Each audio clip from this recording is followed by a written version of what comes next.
Hello, everybody.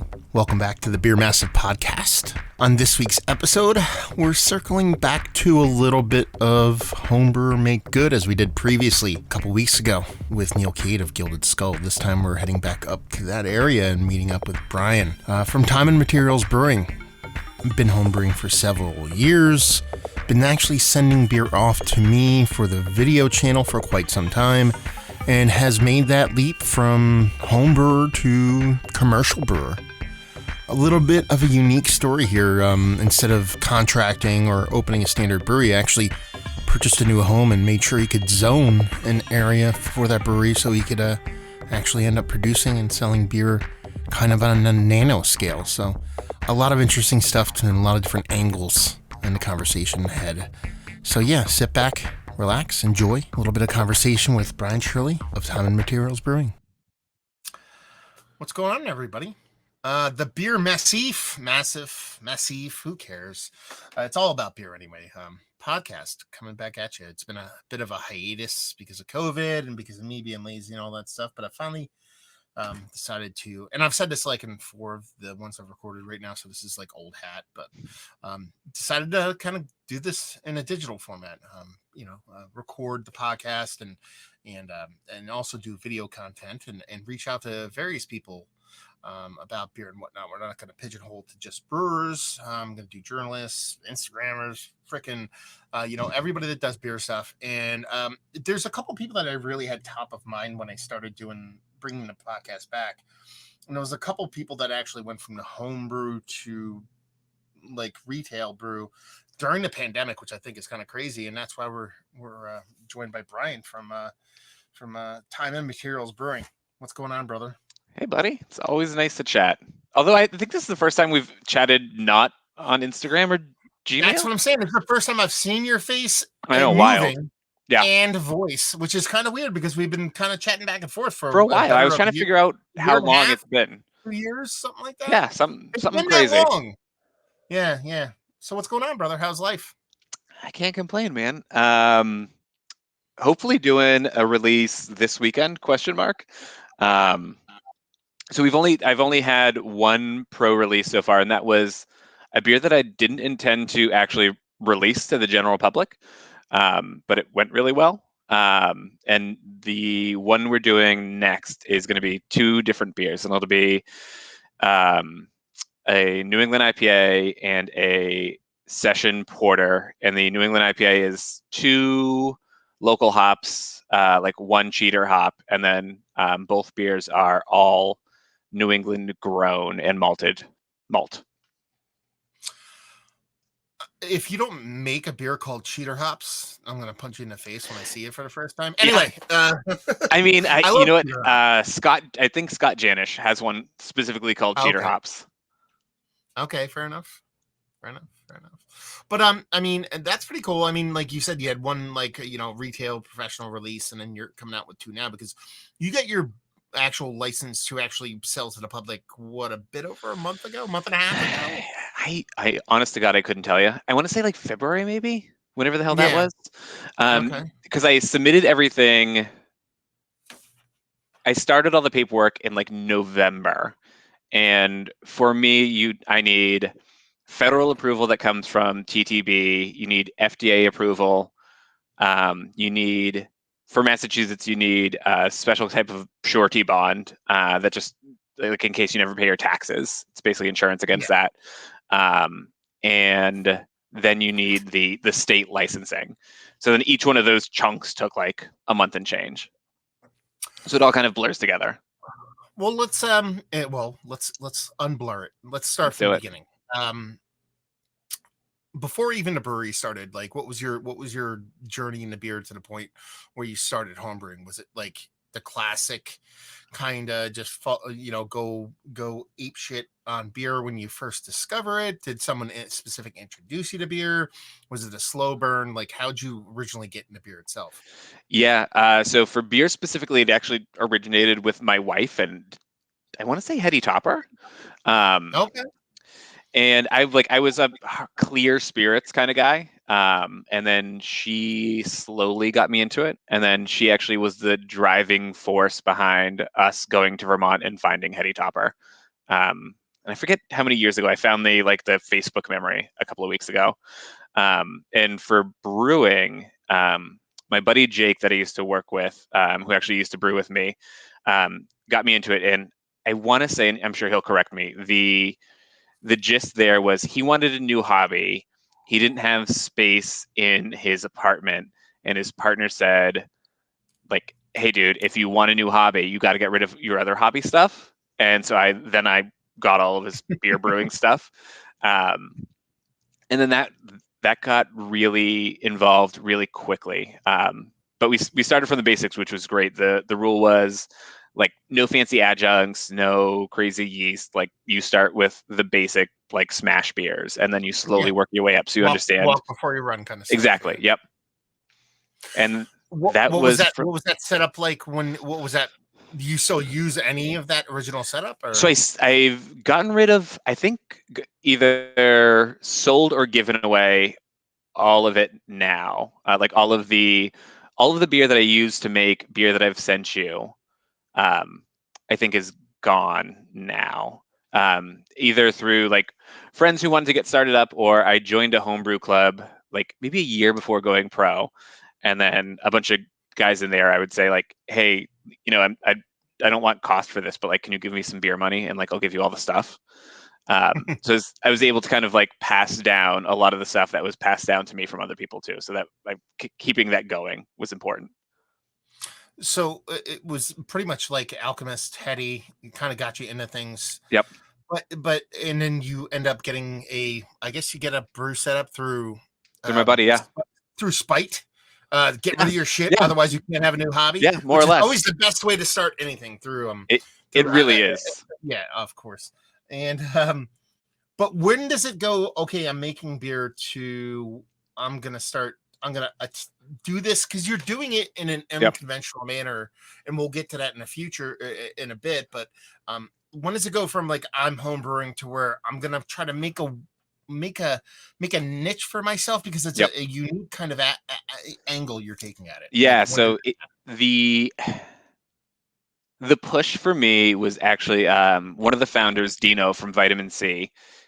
He and I were in a Facebook group for people who enjoyed Treehouse and homebrewed, and I started following him on Facebook and on Instagram and talking to him a bunch, and seeing his trajectory in terms of having something at your house, being able to generate a buzz around it, like making friends in the industry and doing it that way.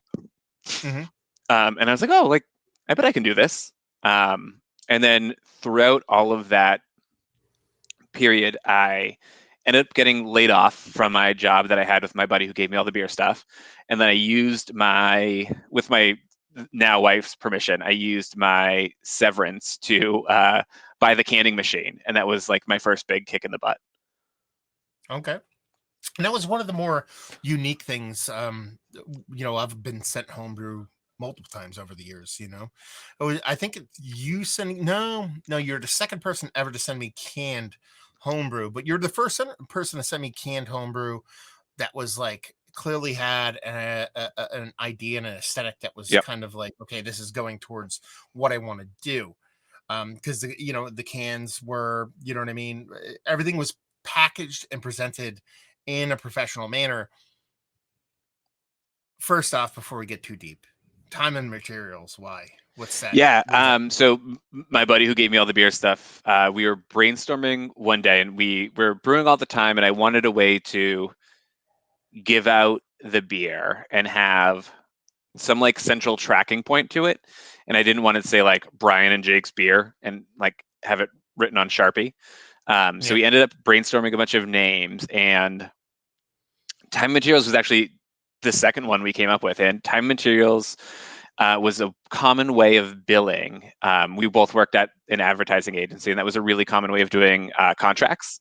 So like if you had a company and you needed, a website and a TV commercial and yada, yada, yada, typically things are either done through fixed fee bids. So we say, it's going to cost you 50 grand, or depending on the relationship, you can do time materials, usually with a cap, and it says, take whatever you need, like let us know before you start billing us. But then you charge the client literally for your time and then whatever materials you need to get. And it's also a really common way of doing construction or projects like that, where a fixed fee bid would be like really hard to figure out, or you have a lot of work that's ongoing, and you hire someone to do a bunch of stuff around the house, and you say, okay, cool, it's going to be $100 an hour plus whatever you need to get at Home Depot.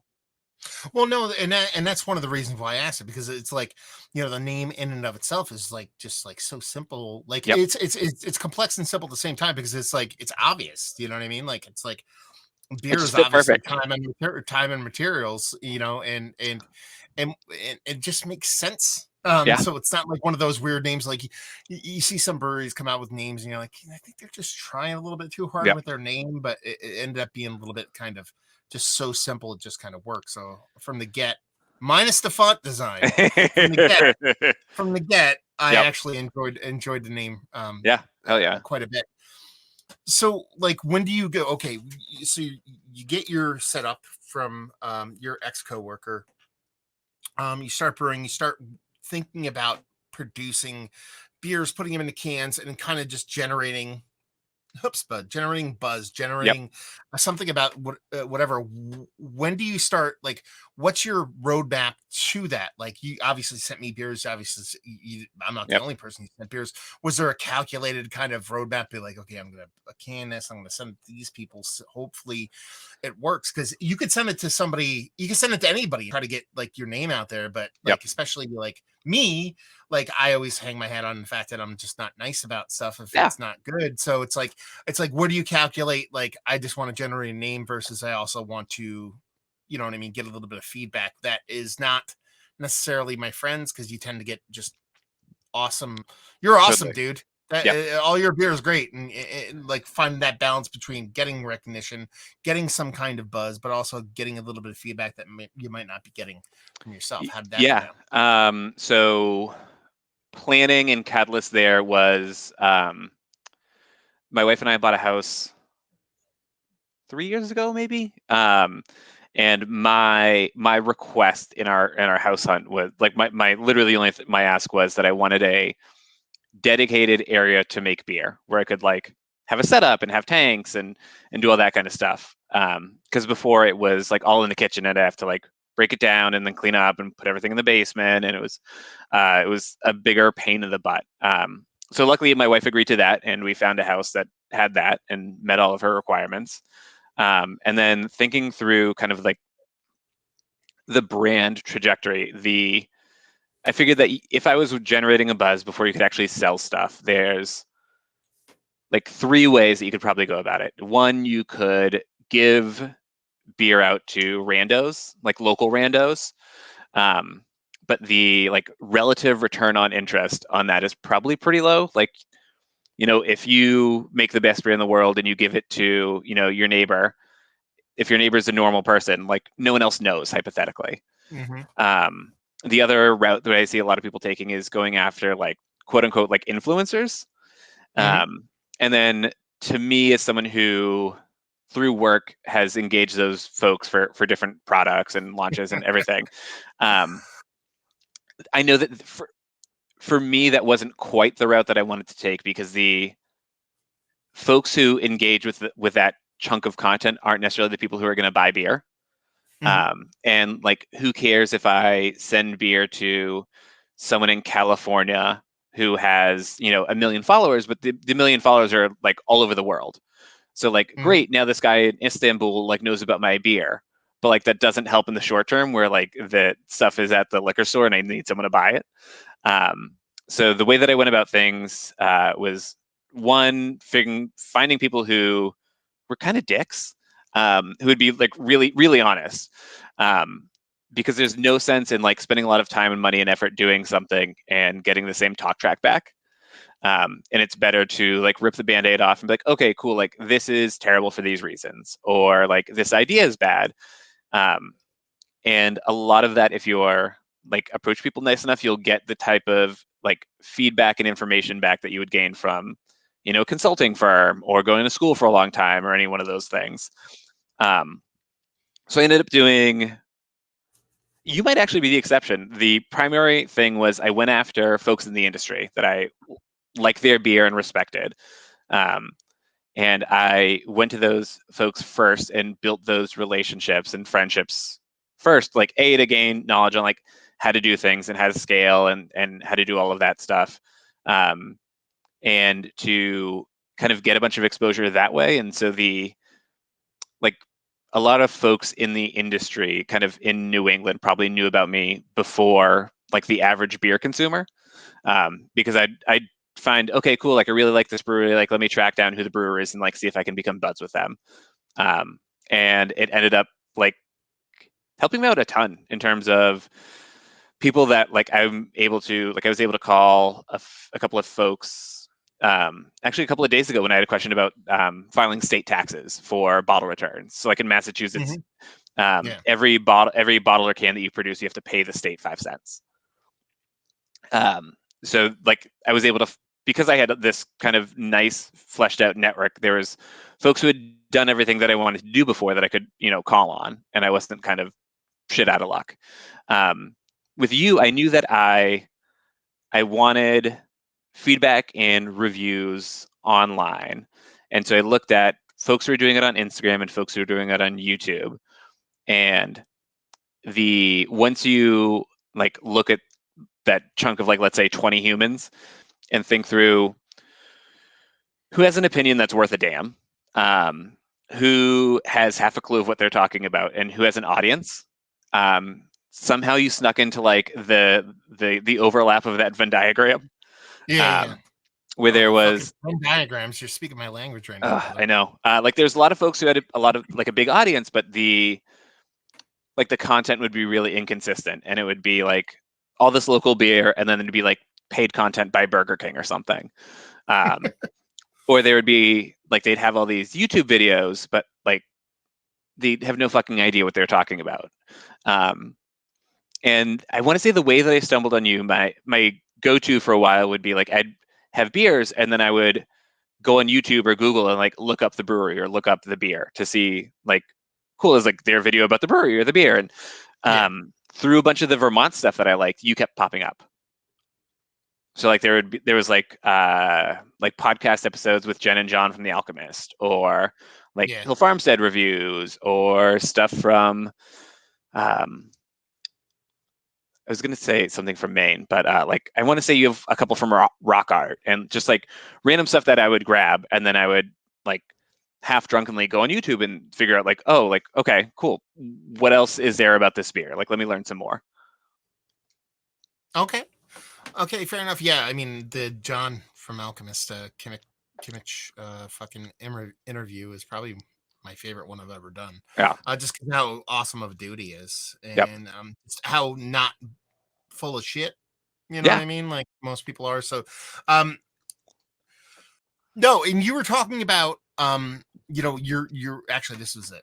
You're talking about your house search Yep. and like that you want to have a dedicated area for your beer, which I can actually appreciate. Like if I were to spin my camera around to have like a bunch of music stuff Totally. over Yep. there, and the reason why I have a dedicated area for music is because when I get inspired and I want to do something, it's nothing crushes your soul more than having to set up. Yep. Because by the time you're done setting up, you're like, I just, it's gone. It's gone. I Yeah. don't want to do it right now. Like when did you have actually in mind? Because for foreshadowing for further in the podcast, like the way you have your setup going is you live next to an area that is designated as a brewery, but it's Yep. actually attached to your house, and you're mail ordering beer directly from where you live to people. So you have like technically a garage that's a brewery, but it's legitimately licensed Yep. and TTB'd as a brewery.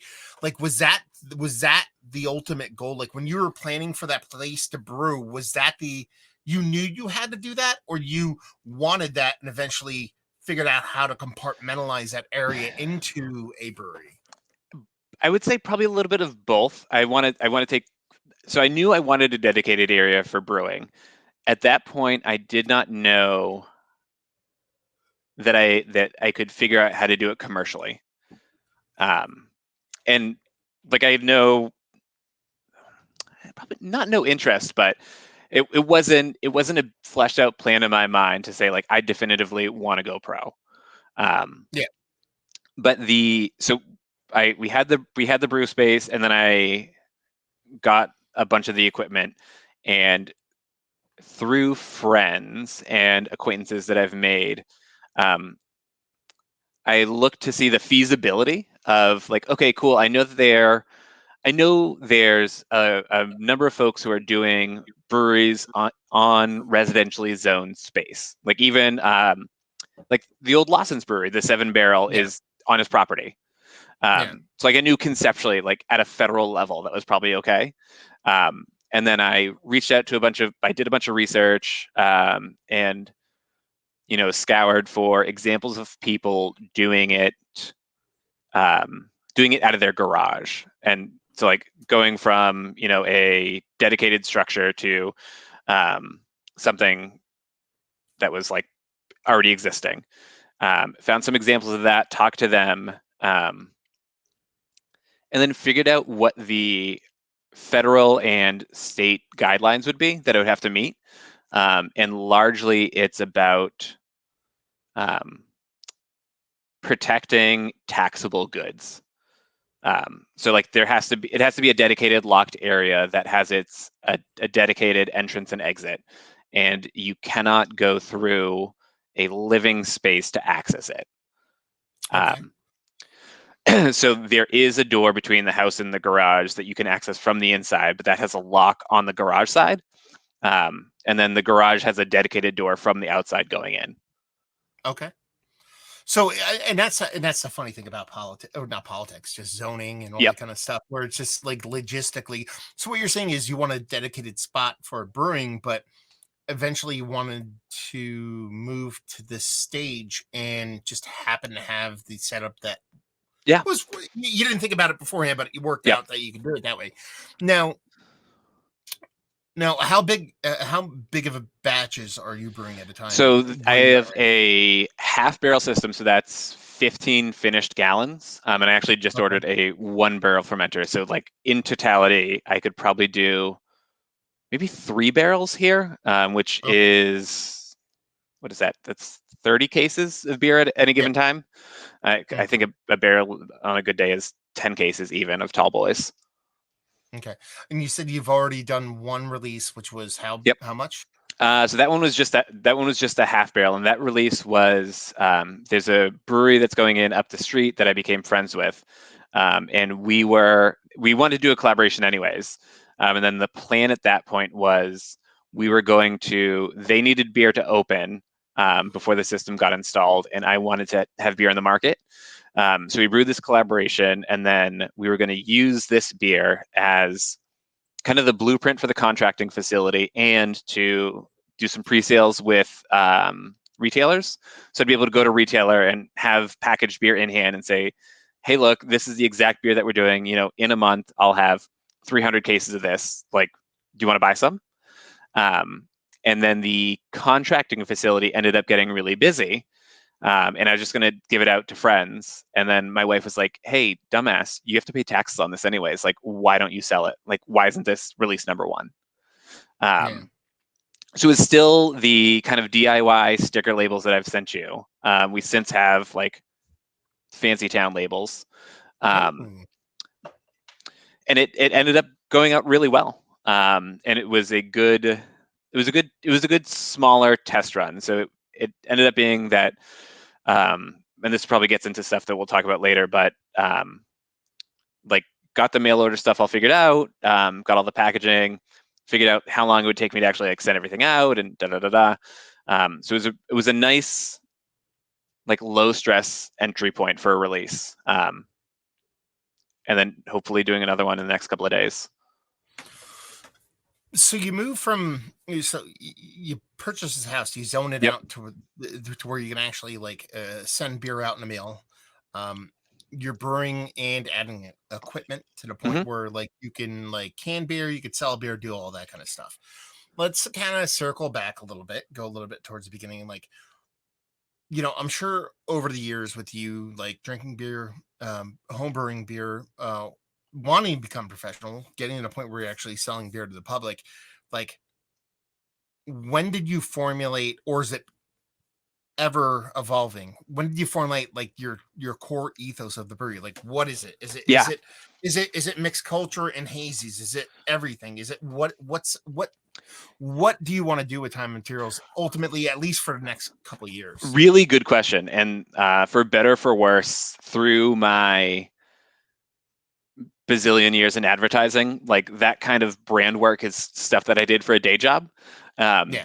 So I had a lot of the ethos figured out before the liquid figured out, because it was easy to go with friends, get a couple of beers, and pontificate on like what should it be, and what should it be about. So like the core ethos is, actually I can read it off the can. Time Materials is a family-owned nano brewery in Reading, Mass. We use local ingredients to make beer that isn't pretentious. We believe that local matters, family comes first, and beer should be good, or beer should taste good. Learn more about us and our local suppliers at timematerialsbeer.com. So the gist is, a lot of my friends are in the trades and would want to drink craft beer, but a lot of the craft beer requires like decoder rings to understand. And like you might want a beer, but you might not know the difference between Galaxy and Citra, or necessarily like give a shit, or like what a goose versus a kettle sour is, or any of that stuff. So I knew that there were folks who wanted to drink locally made beer and didn't want to be kind of talked down to. And I knew that local ingredients are great and logistically easier, actually. And I didn't see many examples of beer with local ingredients that wasn't like fine dining and like tweezer plating and microfilm Yeah. kind of jam, which is like, listen, like as a beer nerd, like I dig a lot of that crap. But as a consumer, it can get kind of like hoity-toity. And like your farmer's name is probably like Bob, and it shouldn't cost $800 for a locally grown steak. Like if he's down the street and the cow's name is Bessie. And so I want to take a similar approach with beer, where leverage local ingredients, make sure things are really accessible from like branding and marketing and narrative and all that stuff. And then with the liquid, primarily sessionable. I'm a drinker. I'm not a sipper. So like I would much rather have 3-4% than 112% on most nights. Preach it, Um, son. yeah. I think you call it like potable water if you really enjoy a Yeah. beer. Yeah. Yeah. Yeah. Yeah. And so taking roughly a similar approach, where like I dig some of the higher ABV stuff, but like my jam is probably like 6% and under. Mhm. And I would say, like, gun to my head, probably pretty Belgian leaning. Um, Okay. I dig the mixed firm stuff. Now that I have a new tank, I want to dedicate one of the smaller tanks to just Britannomyces crap, because like I'm a much bigger fan of funk than I am of sour. Like Yes. acid, I can kind of take Me and leave too. it. Mhm. And like, listen, I love me a fucked up kettle sour with 8 million pounds of whatever and lactose and marshmallows. Like Mhm. there's a time and a place. But like, give me an honest saison, and I'm a happy guy. Well, I mean, the thing is, like doing that as like someone that actually like sells beer, Yep. um, essentially at this point, it could change moving forward out of your house. Yep. Basically, you're mail ordering out of your house. How do you move 4% table saison via mail order? You know what I It's a mean? real, Like, yeah, no. So we kind of stumbled into how to make that work. So the mail order jam is, every release will be two distinct beers for two 4-packs, and each 4-pack is different, for a total of 8 cans. We've decided to have one of the cans always be a hoppy option, because I don't know if I could do two Belgians and have people get mhm, that right away, but a hoppy option at least anchors it. And having something that's hoppy and kind of straightforward provides it helps build brand trust. So if like, okay, cool, like they know that they're going to get a hazy, and the hazy is going to taste how they want it to taste and have all the right notes and yada yada yada. Then they'll probably give the other one a chance.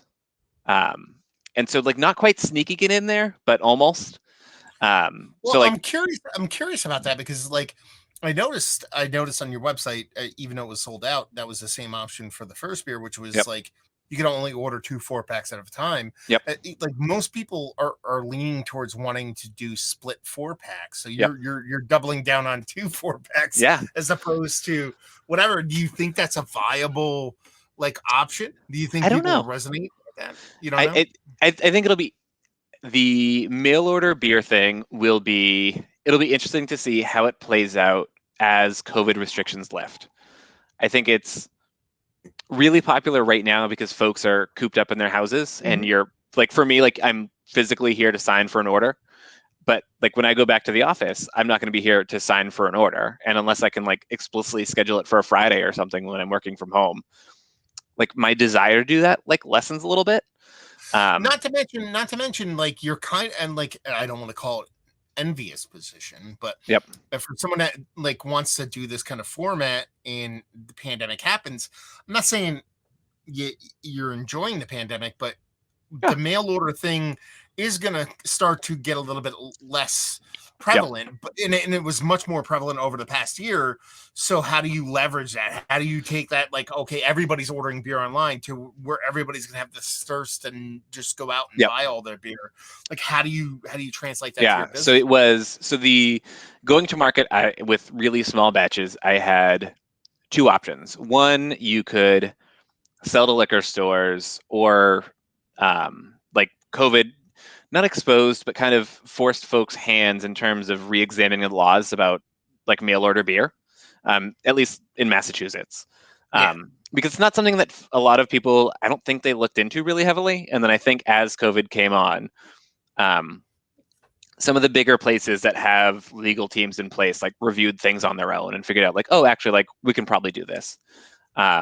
And then our licensing board in the state, the ABCC, came out and said like, yes, you can do this, provided that you, I forget the exact legal language, but like you have to go through a carrier. So like I go through UPS. I cannot physically, even if it's across the street, I cannot walk that beer across the street. It needs to go from me to a licensed carrier, the licensed carrier to the consumer, and like the why, whatever. So two options: one, liquor stores, or two, go to mail order. Looking at liquor stores, the trouble there was I only had enough to stock like 2 or 3 liquor stores at a time, and figuring out which ones I wanted to stock and would be really hard. And then I had amassed a lot of folks in New England and across the state, and we have a pretty lengthy or pretty sizable state, surprisingly. And I couldn't find a way to like put it in liquor stores and not piss off people who had like some emotional investment in the brand. So like before I was able to sell beer legally, I sold all this merch, and then we would have merch get sold across the state and across New England. And like I knew probably in good faith that if I just released beer at the liquor store down the street, that'd piss off a bunch of people. Who had already kind of invested some of or had invested their time and money into the brand. So I did the mail order thing, and unclear if it'll be sustainable in long term, but I focused on making things competitively priced and making a really streamlined user experience where a lot of times if you order beer online, you're paying retail plus shipping. And like, yeah, I could probably do that. But then it's like a one-time novelty order. Like if one of my favorite breweries in another part of the country had stuff out, like I might order them from them like once a year, but paying, your $20 a 4-pack plus another 20 in shipping, like, so thinking through that, I ended up charging, all the releases are going to be $40 flat rate with free shipping. And like, obviously I have to pay for shipping, and I eat that cost, but it works out to be the same net profit as if I sold the 4-pack to a liquor 16. store. Yeah, and it would be like $16 a 4-pack, basically. Yeah. Yeah, And so it works out where like $20 a 4-pack is on the higher end, but not unreasonably so. Like I bought a $20, especially when shipping is baked in. Like if you, yeah, like once you realize of like, oh, there's no shipping cost, $20 becomes infinitely more digestible than like $16 plus 18 shipping and blah blah blah. And so I ended up, I have a bunch of friends still in advertising, and we kind of tested it amongst a small group and figured out what positioning of pricing worked best. And so like, do people actually want to know you're paying $20 for shipping, and like each 4-pack is really $10? Like most people don't want to know that they're paying $10 a 4-pack plus $20 for shipping. Yeah. So we baked it in. It's it's the same like $9.99 instead of $10 kind of thing. Yeah. Well, let's speak to that. Like you're talking about like the foreseeable future and like beer mail, like sending beers out and mailing beer to people. Like that's ambitious. That's great. That's fantastic. But I don't think that's a sustainable business model. Like where do you want to end up? Like what's the ultimate goal? Is it you moving towards contracting? Ultimate goal would be like obviously like to open up a brewery your own, but realistically, like what's the near future plans as far as production, bumping up, and all that kind of stuff? Near future plans will probably be what we're doing now. I would say thinking a little bit longer term, like 5 to 10 years, a brick and mortar makes sense. I've tossed around the idea of contracting a bunch, and it's a lot of money up front. The return isn't spectacular without a gigantic volume. Excuse me. And so what I've done is I bought a new tank yesterday, actually. And what that'll let me do is keep the same volume of mail order and do retail drops at 2 or 3 liquor stores, because a lot of what I was hearing from folks in the town were like, hey, jerk, we live a couple streets over, like why do I have to pay shipping? Why can't I just come over and pick it up? And like legally I can't do that, but also like that's a really good question. And so this way I take care of the locals who will have access to a decent chunk of beer, and I have the mail order stuff going, and then using that to help continue to build the brand, make a tiny amount of money, and hopefully get to a point of like escape velocity where like a brick and mortar makes sense. And it's in talking with folks who have contracted for a long time, that was often their rationale for starting to contract, is like get their name out there, get some sales history, build some customer trust, but like without gigantic. It's called a loss leader. By the way. Yeah. I mean, no, I mean, I'm joking because you're obviously a marketing fucking specialist, but it's one of those things where sometimes you have to bite that bullet just to get your name out there and do those kind of things. But the ultimate goal, and that's what I want to talk about, basically getting yourself to the point where people like want to buy your beer, like the romantic side of things, like the romantic, like I'm in love with this beer thing. Like where are you at? Are you in a farm in New Hampshire? Are you in a strip mall close to Boston? Are you in like an old building that is producing multiple different kinds of beer? Like what's the ultimate goal? I would want something. I mean, like pie in the sky. I would love like what the Trillium and the Treehouse kind of farm brew. Like that's that's the you money is no object. You win the lottery kind of thing. I think realistically, I want a modestly sized brewery in town that folks can walk to, with really approachable beer, but also like a dedicated line for funky stuff. Yeah, and then even thinking through that, the goal would never to be a national brand. Like just logistically with local ingredients, I'm not super worried about the marketability of it outside of New England, because I don't think New England grown ingredients is like inherently interesting to someone who lives in Ohio. Like Ohio grows their own crap. And so like for me, I think the selling point and the value add locally is what is also probably going to be a hindrance nationally if I ever wanted to do that. But it's not Well, something that I'm super invested in. and you mentioned like early on and talked about, we joked about cheater hops and all Yeah, that yeah, kind of stuff. Like, it seems like you want to put like an emphasis on local, but you're also not beholden to yep, completely local. It's kind of like a weird thing. Like, it's either and one or the other. Either yep, someone's like hyper local, we want to be a farm brewery, we want to get to that 94 percentile of ingredients that yep, makes us a farm brewery, but you're like, okay, I want to use local ingredients, but I'm okay with using other ingredients just to bridge the gap to make this yep. beer taste good. Like, we're just not even from your brewery's aspect of like what you want to brew, but as far as like looking at beer, like, how do you feel about breweries that are like that? Like, I'm so enamored and appreciative of a brewery that does like all 100% local. Yep. But there's something about like somebody that's like, I'm gonna do 90% local, but just because my beer wants to be great, I'm okay with doing 10% Yeah. non-local because I can't bridge that gap Yep. to good beer without that 10%.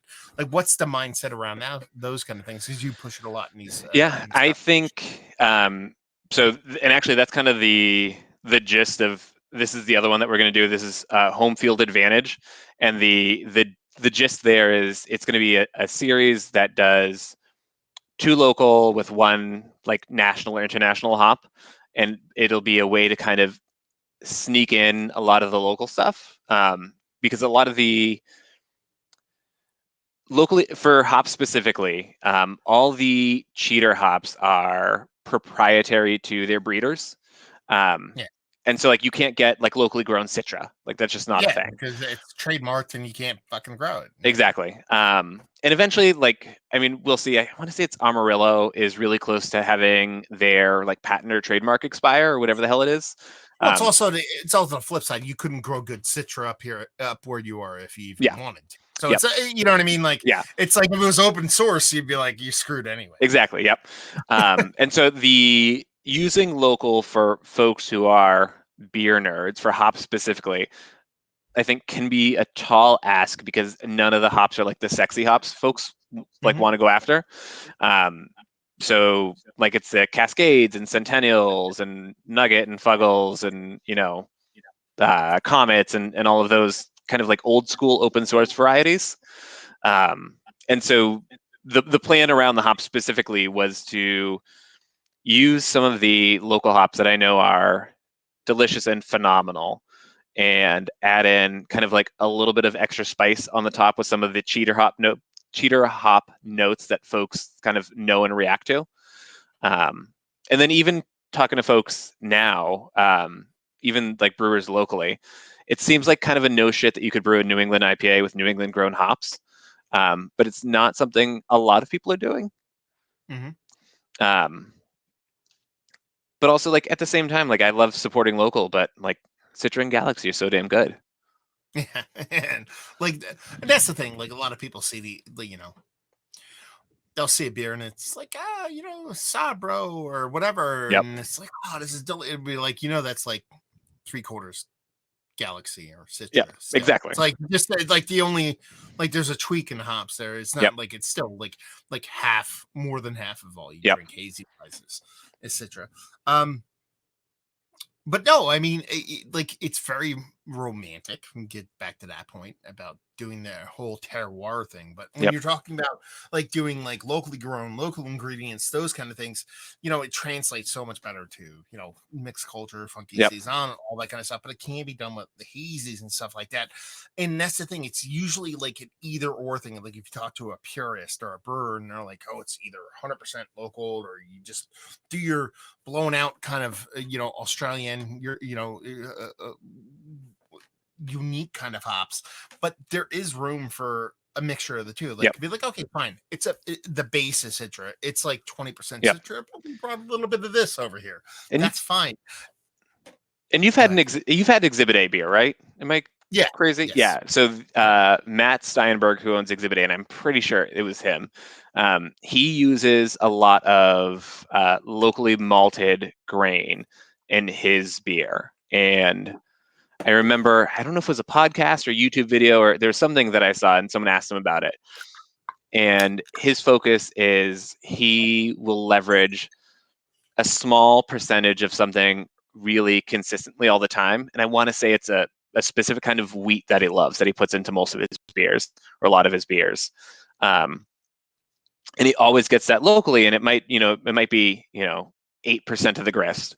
But having incorporating something on a regular basis like that provides a nice reference point for the consumer and some predictability for the farmer. And then it's stuff that you get used to instead of like once a year doing like a local beer. So providing it with some regularity has been pretty great to see. Let's switch back to you personally, not the actual brewery itself. What's turning you on right now in beer? Like, I understand you probably drink a lot of your own beer, but I wish very little of my own beer. Okay, fair enough. What's like your kind of, what are you drinking? Like sessionable, middle of the road? Like what are you breaking out when you're feeling? Yeah. Fancy, like at this point, I end up buying a lot of my friends' beers. So the only beer of mine that I'll drink is low fills or like dented cans or stuff like that. Just because if I didn't add that, that barrier, then I'd probably drink all of my own beer. So it stays in the licensed area under lock and key and a tax determination vessel and yada yada yada. I would say locally there's my buddies at Amory's Tomb do a lot of like 90% of their stuff is probably mixed fermentation, and house culture and Brett, and they'll do. They have a pretty big focus. Is that the place that's down the street from you, or no? So this I ended up doing 2 collaborations with them, and it ended up just being like friends of friends, and we're now all good friends. And they do kind of, I would say probably like Allagashi Jester King kind of beer, with a big focus on locally grown grain too. And so I buy their stuff whenever I'm out that way. And then honestly, because I'm now an old dad, I've been buying a lot of variety packs. Like I bought a Harpoon mixed 12 pack and a Smutty Nose mixed 12 pack, and they're treating me right. Buddy. Hell yeah, dude. Like, what did I buy a mix pack of the other? Oh, I bought a Von Trapp mix pack. Hell yeah. The other day, it was like full of Dunkels and Pilsners and Helles and hell yeah, dude. And like I think $20 for 12 beers. Yeah. And I'm just drinking like sub 5.5% lager. Yeah, it's amazing. Like all day. I would say Jack's, now thinking through that, Jack's Abbey is probably a very consistent mainstay in the house. Phenomenal lagers, amazing like depth and width of the portfolio, and like the price points are fucking insane. Like I want to say that there's some 12 packs that are like $12. Yeah, it's not even a matter of price at this point. It's like, how are you turning a lager that decent? Yeah. In like 2.5 weeks. Yeah, they're magicians. Yeah. Let me ask you this though. If you're gonna drink like a dessert beer, Yep. Like something like a one-off barley wine, whatever, big Yep. beer. Do you have a go-to, or is it like just you Ah, just shoot from the hip and try something new? I'm not a huge barley wine guy, and I know that's sacrilege. Like a Belgian quad is probably my go-to. That's in the same ballpark, man. Yeah. And then I can't even think or pronounce any of the good names, but they ended up being shelfies and they're delicious. So like Rochefort 10 or Exactly. something Yep. like that. Yeah, like Yep. those kind of beers. Oh yeah, Yeah. fuck it. I pulled a Rochefort 10, like I haven't had one in months, and I grabbed one a week and a half ago. I drank it and I'm like, I'm an asshole for not buying this more often. Yeah. You know what I mean? Like, Yeah. yeah. Yeah. I would. Yeah. The dark Belgians, or like even a quad or a triple, I would say, are almost always my go-to on a cold night. Okay. And before we wrap this up, because we're at about an hour and I want Yep. to keep it to about an hour.